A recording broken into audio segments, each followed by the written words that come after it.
अपना उत्तराखंड देख रहे हैं आप सभी। आपके साथ मैं हुसैन सिद्दीकी। शुरुआत करते हैं खबरों की। सल्ट चुनाव को लेकर देहरादून में बीजेपी कोर ग्रुप की बैठक हुई है। बैठक में चर्चा के बाद 6 नाम तय किए गए हैं। इन नामों को केंद्रीय पार्लियामेंट्री बोर्ड को भेज दिया गया है और पार्लियामेंट्री बोर्ड ही नाम पर अंतिम मुहर लगाएगा। बीजेपी आज ही प्रत्याशी के नाम की घोषणा भी कर सकती है। तो आज क्योंकि 6 प्रत्याशी हैं, 6 ऐसे लोग हैं जिन्होंने अपनी दिलचस्पी दिखाई है, दावेदारी जताई है, लेकिन एक नाम तय होना है और उस पर इसी वजह से मंथन हो रहा है। इससे पहले शनिवार को देहरादून में बीजेपी कोर ग्रुप की बैठक हुई। इस बैठक में सल्ट उपचुनाव को लेकर चर्चा हुई। बीजेपी मुख्यालय में हुई मीटिंग में 6 नाम पर चर्चा हुई है। हालांकि इन 6 नामों में सीएम तीरथ रावत का नाम शामिल नहीं है। सूत्रों की माने तो महेश जीना, दिनेश मेहरा, यशपाल रावत, गिरीश कुटनाला, प्रताप रावत और राधा रमन का नाम लिस्ट में शामिल है। अब केंद्रीय पार्लियामेंट्री बोर्ड नाम पर मुहर लगाएगा।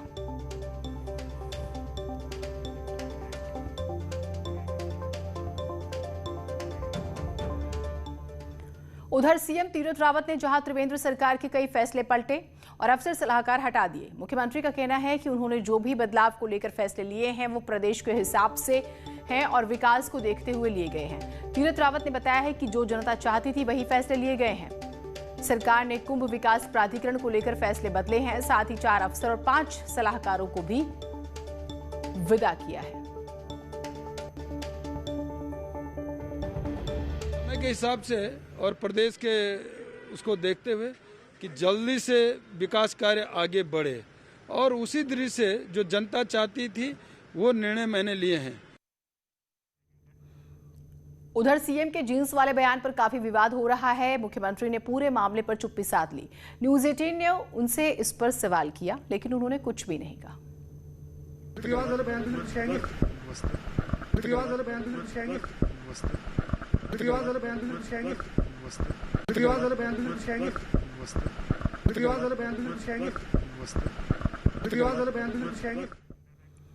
बीजेपी के राज्यसभा सांसद अनिल बलूनी हरिद्वार के दौरे पर हैं। इस दौरान न्यूज़ 18 से खास बातचीत की उन्होंने। उत्तराखंड के एडिटर अनुपम त्रिवेदी से कई मुद्दों पर बातचीत हुई। अनिल बलूनी ने कहा है कि कुंभ में कोविड गाइडलाइंस का पालन किया जाएगा और हमारी सरकार उत्तराखंड के सपनों को पूरा करने का काम करेगी। बीजेपी के राष्ट्रीय मीडिया प्रभारी और उत्तराखंड से राज्यसभा सांसद अनिल बलूनी हरिद्वार में हैं। हमारे साथ बने हुए बातचीत करते हैं। अनिल जी, 1 महीना पहले करीबन फरवरी में भी उत्तराखंड थे। 24 फरवरी को मेरी आपसे बात हुई थी तो आपने कहा था उत्तराखंड में सब ठीक है, त्रिवेंद्र रावत के चेहरे पे इलेक्शन लड़ेंगे। 1 महीने में ऐसा क्या हो गया कि पूरा चेंज करना पड़ा? देखिए, हमारी पार्टी में और एक इस तरह का जो कार्य पद्धति है, वर्क कल्चर है, हम लोग एक टीम की तरह काम करते हैं। और अगर आप फुटबॉल का मैच देखेंगे, आप कभी क्यों नहीं कहते कि भाई फलां के पास बॉल है, गोल डालते वक्त खुद क्यों नहीं डाला, दूसरे को क्यों नहीं दिया? तो जो गोल के नज़दीक है, जो बेहतर प्रदर्शन उस वक्त कर सकते हैं, ये टीम एफर्ट्स है। लेकिन जिसके पास बॉल है और जो दूसरे को पास दे रहा है, उसका योगदान कहीं कम है, ऐसा नहीं होता है। इसलिए ऐसा नहीं, हमारे यहाँ तो एक टीम एफर्ट्स है, सारे लोग मिलकर काम करते हैं। कौन उसमें लास्ट बॉल किक करेगा उसके ऊपर छोड़ दिया जाता है। और हमारी पार्टी की रणनीति है, हमारा काम करने का तरीका है। हमें लगा कि अब इस तरह से होना चाहिए तो उसको थोड़ा बदलाव किया है। बाकी उसमें कोई और इस तरह से सोचने का उसमें और कोई सवाल नहीं है। क्योंकि समय अब चुनाव में कम है, करीबन प्रैक्टिकली अब देखें 10 महीने हैं, तो क्या बीजेपी आपको लगता है इससे कुछ फायदा होगा? जो एंटी इनकम्बेंसी थी पहले कुछ कम होगी? नहीं, एंटी इनकम्बेंसी ये तो आप ही सोच रहे हैं, हम लोग नहीं सोच रहे थे। हमारी एंटी इनकम्बेंसी भी नहीं थी। हमारी सरकार अच्छा काम कर रही है और जो पिछले 4 वर्ष के अंदर हमारी जो सरकार रही है, मैं आपको कह सकता हूँ कि ये सरकार उत्तराखंड के इतिहास में 0 टॉलरेंस के लिए सदैव याद रखी जाएगी। आप क्योंकि हरिद्वार में कुंभ का माहौल है, पहले बहुत रेस्ट्रिक्शंस की बात आ रही थी, अब नए वाले चीफ मिनिस्टर ने कहा है कि रेस्ट्रिक्शंस खोल देने चाहिए और ऐसे समय में जब कोविड के केसेस बढ़ रहे हैं, आपका क्या कहना है? नहीं, उन्होंने ऐसा नहीं बोला। उन्होंने सावधानी की बात नहीं की, कड़ाई की बात नहीं की, सावधानी हटाने की बात नहीं की। ऐसा नहीं है। ऐसा कि हर व्यक्ति का थोड़ा अपना अपना तरीका होता है। और तीरथ जी का जो मैंने देखा है, उन्होंने कहा कि पूरी जो गाइडलाइंस है भारत सरकार की, उनका पालन किया जाएगा। ऐसा कहीं नहीं कहा कि उन गाइडलाइंस का पालन नहीं किया जाएगा। जैसे उनका कहना था कि RT-PCR रिपोर्ट जो एक पहले बार कंपलसरी की गई थी उसको अब जरूरी नहीं है, इस पे क्या टेक है? देखिए, ऐसा है, ये कोई मुख्यमंत्री जी तय कर रहे हो या अनिल बलूनी तय कर रहे हो, ऐसा नहीं होता है। ये एक साइंटिफिकली हम लोग तय करते हैं, समय के अनुसार जब पहले का समय था, जब कोविड बहुत ज़्यादा उस वक्त ऐसी सलाह दी गई थी साइंटिस्टों के द्वारा, वैज्ञानिकों के द्वारा, जैसा जैसा कहा जा रहा है उस प्रकार से किया जा रहा है। इसको मुख्यमंत्री या मंत्रियों के हिसाब से तय नहीं किया जाता है। चैनल जी, मैं दोबारा राजनीतिक प्रश्न पे आ रहा हूँ। जब यहाँ जो अब चेंज हुआ है तो आपको क्या लगता है मेजर क्या सवाल होगा बीजेपी के पास जब वो दोबारा वोटर्स के बीच में जाएगी चुनाव में? देखिए, मैंने कहा ना, हमारी जो सरकार 4 साल से काम हम लोगों ने किया है, ये सरकार भ्रष्टाचार उन्मूलन के लिए हर वक्त जो इस तरह से कठोर कदम उठाए गए उसके लिए उसका स्वागत होना चाहिए, उसका साधुवाद है। और आने वाला जो 1 साल बचता है उसको हम जो पीछे के जो काम हमने शुरू किए उन सबको पूर्ण करेंगे। हमारी सरकार जो उत्तराखंड को लेकर हम लोगों के सपने हैं उनको पूरा करने के लिए, उत्तराखंड के लोगों को जो दर्द है उनको समाप्त करने के लिए और उत्तराखंड को एक विकसित राज्य बनाने के लिए जो काम हम लोगों को करना है हम उसको आगे बढ़ाएंगे। एक सवाल मेरा ऐसा है कि रिवर्स पलायन को लेके आपने भी काफी कुछ ये इशू कंसर्न अपना रेज किया था। दिवाली के आसपास दोबारा अपने घर में जाइए मुहिम भी चलाई थी। आपको लगता है उसका अब कुछ असर दिखने लगा है दुर्गा में? बिल्कुल। देखिए, पिछले 4 सालों के अंदर रिवर्स पलायन को लेकर और किसी तरह से पलायन को रोका जा सके, कम किया जा सके। देखिए, पलायन एक इतनी बड़ी बीमारी है, ऐसा नहीं कह सकते कि कोई एक दिन में हम लोग इसको ठीक कर सकते हैं, कोई जादू की छड़ी इसमें नहीं हो सकती, लेकिन एक उसके लिए माहौल बनाया गया है, उसके लिए काम भी किया गया है और मैं मानता हूं कि उसके लिए आधारभूत ढांचा खड़ा कर लिया गया है। आगे आने वाले समय में हम रिवर्स पलायन को साकार होते हुए देखेंगे। एक सवाल मेरा इससे है कि जो बॉर्डर कनेक्टिविटी में, मतलब बॉर्डर इलाकों में जो टेलीफोन कनेक्टिविटी को लेकर आपने ये सवाल उठाया था, अभी राज्यसभा में भी उठा है और ये एक बहुत बड़ा सवाल रहा है। उत्तराखंड के गांव तो, बल्कि कुमाऊं साइड के गांव का तो ये है कि नेपाल के कनेक्टिविटी पे बेस रहते हैं। आपको लगता है कि ये इशू अब गवर्नमेंट टेकअप कर रही है धीरे धीरे? नहीं, देखिए, हमारी सरकार तो जो इंफ्रास्ट्रक्चर है उस पर पूरा काम कर रही है। अगर आप देखेंगे, हमने रोड कनेक्टिविटी पे बेहतरीन तरीके से काम किया है। अगर आप मोबाइल कनेक्टिविटी की बात कर रहे हैं तो हम तेजी के साथ उस पर काम कर रहे हैं। लगातार हमारा जो दूरसंचार विभाग है उस पर काम कर रहे हैं। जो प्राइवेट ऑपरेटर्स है उनकी भी जिम्मेवारी तय की जा रही है कि भाई जो हमारे बॉर्डर एरियाज हैं उसके अंदर मोबाइल कनेक्टिविटी को बढ़ाने के लिए काम कर रहे हैं और इसका असर सब जगह दिख रहा है। आज आप अगर दूरस्थ क्षेत्रों में देखेंगे, मोबाइल चल रहा है, वहाँ पर 4G 3G सब चल रहे हैं, लोग वीडियो देख रहे हैं, लोग ऑनलाइन काम कर रहे हैं। तो मुझे लग रहा है कि अगर आप कुछ समय पहले फ्लैशबैक में 4 साल पहले जाएंगे और आज 4 साल के अंदर देखेंगे, 5 साल के अंदर देखेंगे तो दूरस्थ क्षेत्रों में कनेक्टिविटी बहुत बेहतरीन हुई है। एक मेरा आखिरी सवाल आपसे ये है कि ये इशू आपने शायद उठाया भी था भारत सरकार में, यहाँ जो एयर कनेक्टिविटी का इशू है विद इन स्टेट, वो थोड़ा सा उस हिसाब से नहीं चल पाएगा। जैसे पिथौरागढ़ की फ्लाइट थी, वो ट्रैक से नीचे उतर गई। आपको क्या लगता है कितने महीनों में लोग एक्सपेक्ट करें कुछ हो पाएगा? देखिए, उत्तराखंड की जो ज्योग्राफिकल स्थिति है वो सब आप जानते हैं। हमारे पास लंबी एयर स्ट्रिप्स की यहाँ दिक्कत है। उसके कारण बड़े जहाज़ों का उतरना, जेट प्लेन्स का उतरना वो एक समस्या रहता है। पिथौरागढ़ के अंदर जिस तरह से आप कह रहे हैं, गौचर में बोल रहे हैं, तो एयर स्ट्रिप की लंबाई का इशू एक है। उसको हम लोग कैसे मेकअप करें उस पर काम चल रहा है। लगातार भारत के उड्डयन मंत्री जी के साथ और एक्सपर्ट्स के साथ मिलकर इस पर काम किया जा रहा है।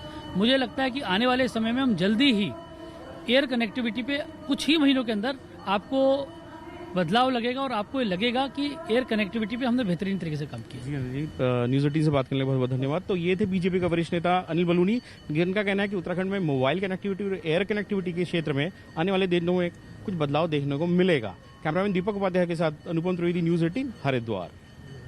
हर हर शंभू जय जय शंभू, शंख बजे घड़ियाल बजे, भक्त चले हैं साधु चले हैं, चले अखाड़े गृहस्थ चले हैं, नागा मिलने शंभु से आतुर, कुंभ चले हैं कुंभ चले हैं। कुंभ चलो चलो कुंभ चलो, कुंभ चलो चलो। और अब बात हरिद्वार महाकुंभ की ही कर लेते हैं। यहाँ पर साधुओं के अखाड़े भी हैं। ऐसे एक अखाड़ा है महानिर्वाणी अखाड़ा। इसमें विदेशी संत भी शामिल हैं। इस अखाड़े के कई देशों में मंडलेश्वर और महामंडलेश्वर हैं। अखाड़े शामिल होने की भी एक प्रक्रिया है। अखाड़े में कोई भी शख्स इस अखाड़े का सदस्य नहीं बन सकता। इसके लिए कठिन अनुशासन और नियम कायदे हैं। जो उसका पालन करता है उसी को अखाड़े में शामिल किया जाता है। रिपोर्ट।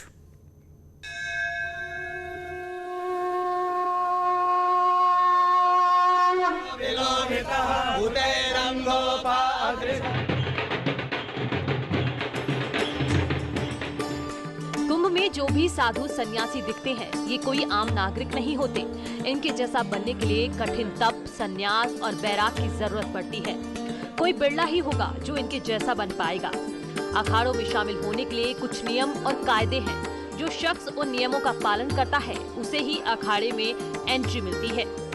अखाड़ों में शामिल होने के लिए जो सबसे महत्वपूर्ण बात है वो ये है कि जो शख्स संत बनना चाहता है उसकी नीयत और आत्मा साफ होनी चाहिए। नहीं, शुरुआत में जो कोई घर बार से छोड़ के आता है, सबसे पहले तो उसमें ये देखा जाता है कि वैराग्य से आया है या ऐसे ही क्षणिक दुखी होकर के आ गया है। तो जो वैराग्य से उसको थोड़ा धैर्य से उसको रखा जाता है, समझा जाता है कि ये आगे जीवन में साधु ही रहेगा या ये थोड़ा दुख होकर के आ गया है, आवेश में आ गया है। तो आवेश में आए हुए जल्दी टिक नहीं पाते हैं इसमें। एक बार जब संतों को इस बात का विश्वास हो जाता है कि जो शख्स अखाड़े में शामिल होने आया है उसकी आत्मा स्वच्छ और नीयत साफ है, तो उसे अखाड़े में शामिल कर लिया जाता है। अखाड़े में शामिल होने वाला शख्स अगर पढ़ाई करना चाहता है तो उसे गुरुकुल की व्यवस्था के तहत शिक्षा भी दी जाती है। वेद पुराण के साथ साथ नैतिकता की भी दीक्षा दी जाती है। अपने गुरुओं से अपनी परंपराओं के बारे में समझना, सीखना, जिसको अध्ययन करना उसको अध्ययन कराना, गुरुकुल व्यवस्थाएं हैं। और संस्कृत के भी हमारे काशी वगैरह में, गोविंद मठ वगैरह में काफ़ी अध्ययन, जिसको चाहे तो अध्ययन करता है, वेद उपनिषदों का पाठ करे। उसके बाद जब उसका देखे कि हाँ दृढ़ता आ गई है तो फिर आगे का संस्कार होता है उसका, कुंभ में फिर उसको नागा बनाया जाता है। अखाड़े की सभी प्रक्रियाओं को पूरा करने में लंबा समय लग जाता है। कोई भी शख्स जब महानिर्वाणी अखाड़े में शामिल होता है तो उसको उन सभी प्रक्रियाओं से गुजरना पड़ता है जो अखाड़े ने बनाए हैं। सालों की तपस्या के बाद एक साधारण आदमी सन्यासी बन जाता है और फिर समय समय पर उसका प्रमोशन और पदवियां मिलती रहती हैं। पुलकित शुक्ला, न्यूज़ 18, हरिद्वार। स्वागत है आप सभी का। कार्यकर्ताओं में जोश भरने के लिए बीजेपी के प्रदेश अध्यक्ष मदन कौशिक 22 मार्च से जिलों का भ्रमण शुरू करेंगे। पहले चरण में मदन कौशिक 22 मार्च को बागेश्वर, 23 मार्च को पिथौरागढ़ और 24 मार्च को चंपावत का दौरा करेंगे। इस दौरान मदन कौशिक रोड शो भी करेंगे और उसके बाद कार्यकर्ताओं के साथ मीटिंग कर उनमें जोश भरेंगे।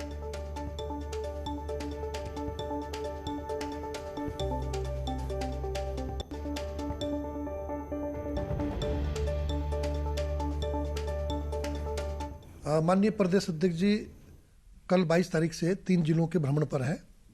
सबसे पहले 22 तारीख को बागेश्वर, 23 तारीख को पिथौरागढ़ और 24 तारीख को चंपावत। 1 घंटे का रोड शो उनका हर जिले के अंदर होगा। उसके पश्चात लगभग 1 घंटे के लिए वो अपने कार्यकर्ताओं के साथ अपनी बैठक करेंगे और उसके पश्चात पत्रकार वार्ता और वरिष्ठ लोगों से 1 घंटे मिलने के पश्चात तब उनका कार्यक्रम हर जिले के अंदर समाप्त होगा।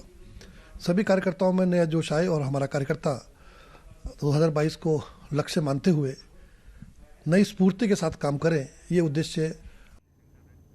दोबारा राज्य मंत्री बनने के बाद रेखा आर्या पहली बार अपने गृह जनपद अल्मोड़ा पहुंची, जहां पर कार्यकर्ताओं ने उनका भव्य स्वागत किया। इस मौके पर रेखा आर्या ने कहा है कि वो जनता की उम्मीदों पर खरा उतरेंगी, साथ ही मंत्री बनाने के लिए सीएम का भी आभार व्यक्त किया। मुझे प्रसन्नता है कि उन्होंने जो मुझ पर विश्वास दिखाया है, उस विश्वास के साथ मैं निश्चित रूप से मैं खरी उतरूंगी और मेरी कोशिश रहेगी कि हम दुग्ध विकास के क्षेत्र में अधिक से अधिक जो है दुग्ध सहकारी समितियां खोलते हुए महिलाओं को स्वरोजगार और रोजगार से जोड़ते हुए उन्हें आत्मनिर्भर बनाने की दिशा में जो है अभूतपूर्व काम जो है वो हम ज़रूर करेंगे। हरिद्वार महाकुंभ में पुलिस की कमी को पूरा करने के लिए होमगार्ड के जवानों की मदद ली जाएगी, क्योंकि महाकुंभ में श्रद्धालुओं की संख्या बढ़ रही है और पुलिस फोर्स की कमी देखने को मिल रही है। केंद्र और अन्य राज्यों ने भी अतिरिक्त पुलिस बल देने से हाथ पीछे खींच लिए। प्रदेश के डीजीपी अशोक कुमार ने अब अन्य राज्यों से पुलिस के बदले होमगार्ड के जवानों को लेने की बात कही है। ये जवान महाकुंभ में ट्रैफिक और भीड़ कंट्रोल करने में मदद करेंगे। 11 से 14 अप्रैल के बीच शाही स्नान है, जिसमें हर दिन 1 करोड़ तक श्रद्धालुओं के आने की उम्मीद है। हमें लग रहा था कि कुंभ उतना बड़ा नहीं होगा, तो उसको देखते हुए अभी हमने एक आखिरी ऑप्शन के रूप में अभी हमने 2000 होमगार्ड्स की राजस्थान से बात की है, जहां हमें पूरी उम्मीद है कि वो मिल जाएंगे। तो जो 20 कंपनी के बराबर होते हैं कम से कम, तो उससे हम अपना फोर्स को सप्लीमेंट करेंगे। रामनगर में आमडंडा खत्ता के लोगों ने बुनियादी सुविधाओं की मांग करते हुए कॉर्बेट ऑफिस का घेराव किया। ग्रामीणों का आरोप है कि उन्हें कॉर्बेट प्रशासन ने सुविधाएं देने का वायदा किया था, लेकिन आज तक वादा पूरा नहीं किया गया। बड़ा दुर्भाग्य है कि कॉर्बेट प्रशासन ने जो सार्वजनिक रूप से अपनी घोषणा की थी, केवल वार्ता प्रतिनिधिमंडल के साथ वार्ता करने के बाद उस वादे को भी नहीं निभाया। खटीमा के नानकमत्ता में लोगों की समस्याओं के समाधान के लिए शिविर लगाया गया। इसमें विधायक प्रेम सिंह राणा समेत सभी अधिकारी मौजूद रहे। यहां पर बिजली, पानी, सड़क, जलभराव जैसी समस्याओं को निपटाया गया। इस मौके पर विधायक ने कहा है कि काम में लापरवाही करने वाले अधिकारियों के खिलाफ कार्रवाई की जाएगी। समस्याएं हमारे शिविर में आती हैं और ज़्यादातर समस्याओं का निस्तारण हम तत्काल करवा रहे हैं। उसके बावजूद भी अगर कोई समस्या नहीं हो पा रही हैं तो उसके लिए हमने उनका टाइम पीरियड फिक्स कर दिया है। आज विश्व वानिकी दिवस है, लेकिन उत्तराखंड में एक बार फिर से जंगल धधक रहे हैं। अब तक 668 घटनाएं हो चुकी हैं, जिसमें 800 हेक्टेयर से अधिक क्षेत्रफल के जंगल आग की चपेट में आ चुके हैं। इससे करीब 9000 पेड़ जल गए। वन विभाग के मुताबिक अब तक 28 लाख से ज्यादा का नुकसान हो चुका है। 4 लोगों की मौत हो चुकी है, जबकि 2 लोग घायल हो गए हैं। आशंका है कि बारिश कम होने की वजह से अप्रैल मई में जंगल की आग और भी अधिक भड़क सकती है। इसे देखते हुए मुख्यमंत्री ने जरूरत पड़ने पर आग बुझाने के लिए हेलीकॉप्टर का इस्तेमाल करने के निर्देश दिए हैं। टिहरी डैम की झील के पानी के उतार चढ़ाव की वजह से आसपास के गांव में हो रहे नुकसान की सर्वे रिपोर्ट 3 साल बाद भी अधर में लगी हुई है, जिससे प्रभावितों को मुआवजा नहीं मिल पा रहा और ना ही उनका पुनर्वास हो रहा है, जिससे ग्रामीण परेशान है। लेकिन पुनर्वास निदेशक का कहना है कि जल्द ही सर्वे पूरा हो जाएगा और रिपोर्ट तैयार की जाएगी। टिहरी झील प्रभावितों के लिए एक सर्वे जो है वो काफ़ी तेज़ी से हम लोगों का चल रहा है। इसमें हर हफ्ते हम लोग प्रगति आख्या भी लेते हैं, जो वहाँ पर फील्ड के कर्मचारी अधिकारी कर रहे हैं सर्वे उनसे। तो उसमें अब काफ़ी हद तक काम पूरा हो गया है और 1-2 महीने और लगेंगे जब समस्त जो सर्वे का कार्य है वो पूर्ण हो जाएगा। ट्रैफिक और नशे की समस्या को लेकर कोटद्वार पुलिस ने जनप्रतिनिधियों और शहर के कई वर्ग के लोगों से संवाद किया। एसएसपी ने सभी लोगों की समस्याएं सुनी और दावा किया है कि कोटद्वार में नई ट्रैफिक व्यवस्था लागू की जाएगी। साथ ही नशे के खिलाफ भी अभियान चलाया जाएगा। बात को रखिए। यहाँ पर समस्या क्या है, हर जगह पर समस्या होते, छोटे मोटे समस्या, कुछ समस्या हमारे तक नहीं आते हैं, इसलिए हमने सभी को बुलाया था। आज हमारा सीएलजी मेंबर्स हैं, कितना भी यहाँ का हर क्षेत्र का जनप्रतिनिधि हैं, सभी को बुलाया था। सो कुछ समस्या उन्होंने हमारे सामने रखे हैं, ट्रैफिक को लेके, ड्रग्स को लेके। सो उसमें आगे हम उसको समाधान करने के लिए कोशिश करेंगे। खटीमा नगर पालिका की लापरवाही की वजह से नालियों का गंदा पानी दुकानों में जा रहा है। कई बार शिकायत करने पर भी दुकानदार की गुहार नहीं सुनी गई, जिससे परेशान व्यापारी ने दुकान ही बंद कर दी। नगर पालिका की इस लापरवाही से व्यापारियों में नाराजगी है।